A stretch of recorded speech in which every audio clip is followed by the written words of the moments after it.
আজ একটি সাইটে গ্রেড বিম ঢালাইয়ের কাজ চলছে।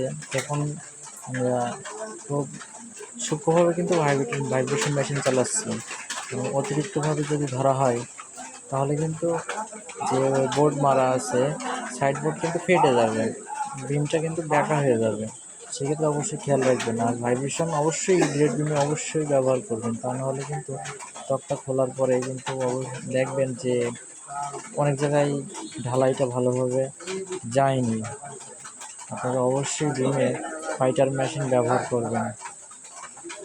আর পরিমাণ মতো সিমেন্ট বালু খোয়া অবশ্যই দিবেন।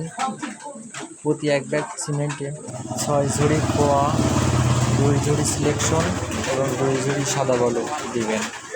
অবশ্যই আপনারা বালুর পরিমাণ কমও দিতে পারেন, খোয়ার পরিমাণ একটা করে কম দিতে পারেন, সমস্যা নেই। সেক্ষেত্রে ঢালাইটা আরও মজবুত হবে। দেখেন, আমরা কিন্তু ঢালাইয়ের পূর্বে যে কাজগুলো অবশ্যই চেক দিয়ে থাকি সেটা হলো যে রডগুলো সঠিকভাবে আছে কি না, আমরা কিন্তু সেটা ভালোভাবে চেক দিয়ে থাকি।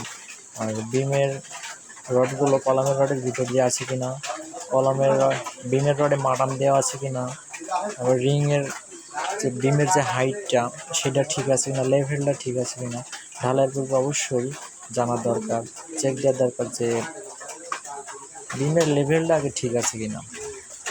বিশেষ করে বাইলাগুলো অবশ্যই সুন্দর করে বাঁধার চেষ্টা করবেন, বাইলাগুলো সঠিকভাবে থাকে।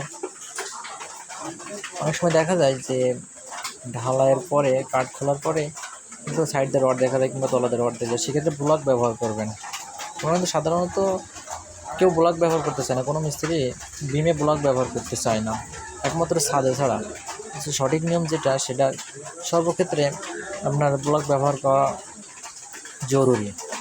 ব্লক অনেক গুরুত্ব রাখে, একটা ঢালাইয়ে অনেক গুরুত্ব রাখে ব্লক ব্যবহার করলে রডের স্পেসটা অ্যাকুরেটভাবে থাকে।